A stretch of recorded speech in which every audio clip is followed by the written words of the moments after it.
Hello and welcome. Another video of the Dutchwatchdude. It's been a while, but still alive, still buying watches, selling watches, and wearing watches. My latest watch is this one. I bought it this week. I got it yesterday. Probably not the most known brand in the watch world, but Zeppelin is actually a German brand that kind of celebrates German successes in the aeronautic industry. You have the Zeppelin range and you have the Junkers range. It's all about the Junkers aircrafts from before and during World War II. This one is, of course, the Zeppelin. They are still making Zeppelins, but Zeppelins are especially well known for the Hindenburg. And guess what? That is what this one is called.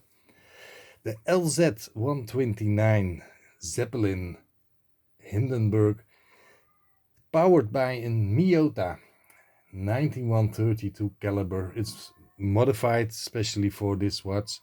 It has a 24-hour indication and it has a power indicator on the 12 o'clock position. The movement is a high beat movement, 28,800 beats per minute. That's why it's actually running very smooth. One of the things that is very nice is that this movement doesn't have the, say, stuttering that some Miyota movements have. If they are a little bit out of balance, you see for 1 or 2 seconds the second hand stopping and just picking up again. Doesn't do anything negative on the timekeeping, but it's kind of annoying if you're not okay with it, that your watch have some movements of is doing things on its own. What can I say before I show you more about the watch? The crystals, probably good to know. It's an Hasselate glass. Actually, that's an interesting name for plexiglass. You can see, if you look on the side of the watch, that it's a nice domed thick crystal. It's actually working very good on this watch because the picture you get on your of the dial, if you look at it, is just stunning. The dial has very nice old-fashioned indicators. The numbers, the font that is used is just a nice classic font. The dial is very clean. Normally Zeppelin watches do have the Zeppelin logo on the dial, but not to mess up this dial too much, they decided, and I'm really grateful for that, not to put that logo also on the dial because it's already quite full. You have the name Zeppelin, you have the type, the LZ 129, the automatic indication, and of course the made in Germany, because that's where this watch is made. Talking about where the watch is made, in Japan they actually made the movement. I'm trying to zoom in. I finally got this working, zooming in and stuff like that on my phone. I still use my phone to make this kind of videos because I just do it for fun and don't gonna spend money on expensive camera. The Miyota movement looks great as always. The rotor is not decorated in a very special way. It's just a very simple basic rotor with a little bit of decoration on the sides of the rotor. As you can see, the movement has 26 jewels. It's quite nice. I can try to show you the other side of the movement. Most people are well familiar with this movement, so I should not put too much effort in it. It's just nice, slightly decorated, kind of basic, but don't forget, it's not really an high-end watch. It's expensive, but not crazy expensive.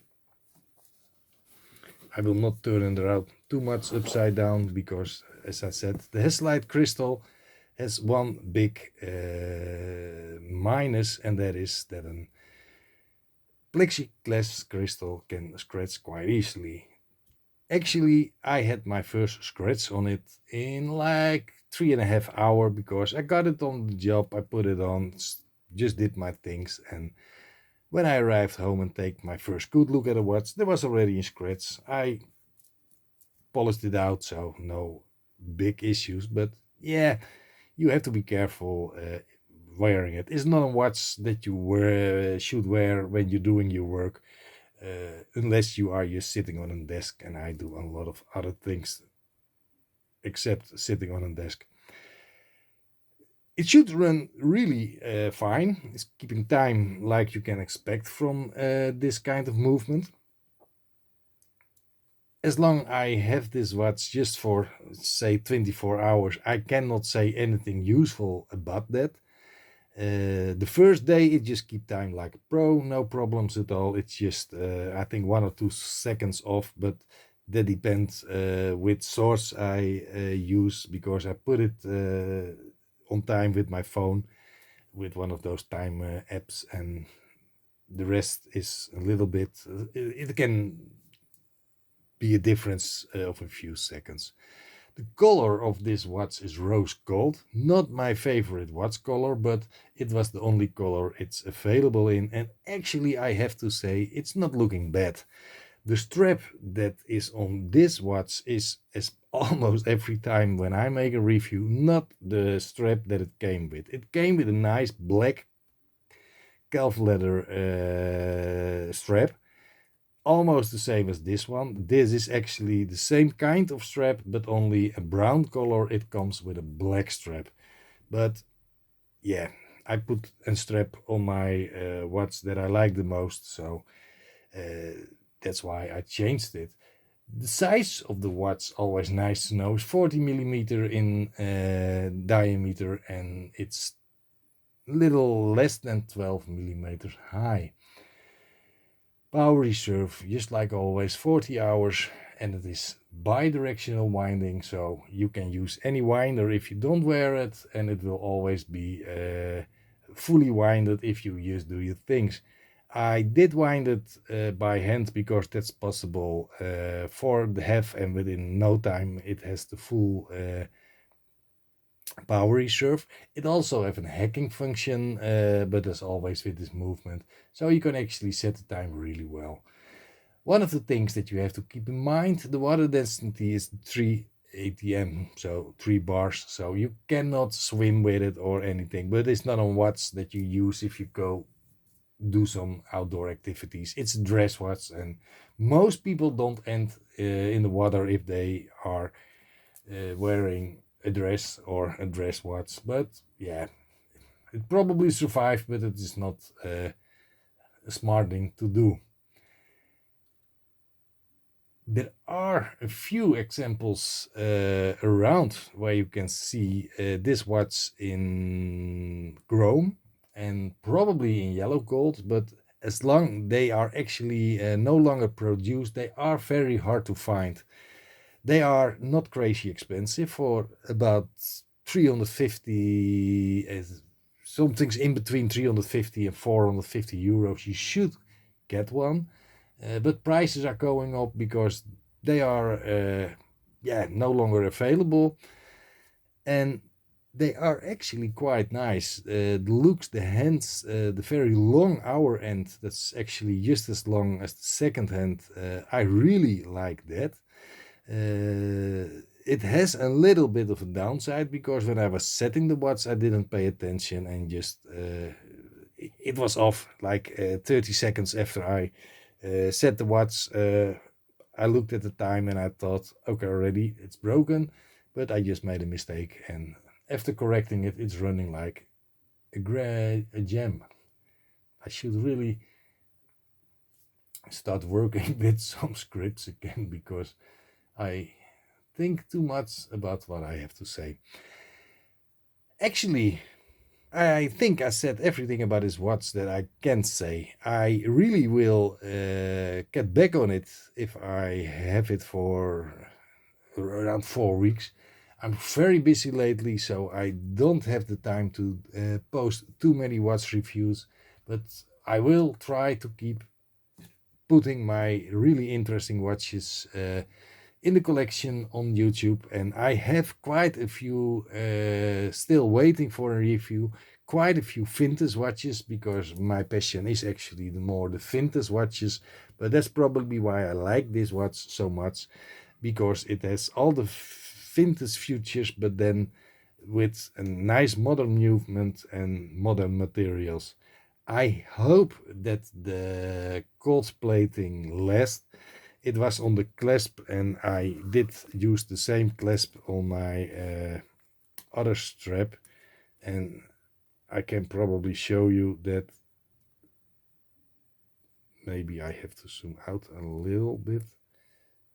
I'm not sure if you can see it on the video, but the clasp is already losing its color, and that is actually not a nice thing. From the other side, the clasp is the part that you rub the most against almost everything, your desk, your clothes, anything. And so it is a little bit sensitive for scratches and stuff like that. But if it is done well, the gold plated layer should not get damaged that easy. That's for now. I try to get back as soon as possible with some more watches, but as always, hit the bell on the below the video.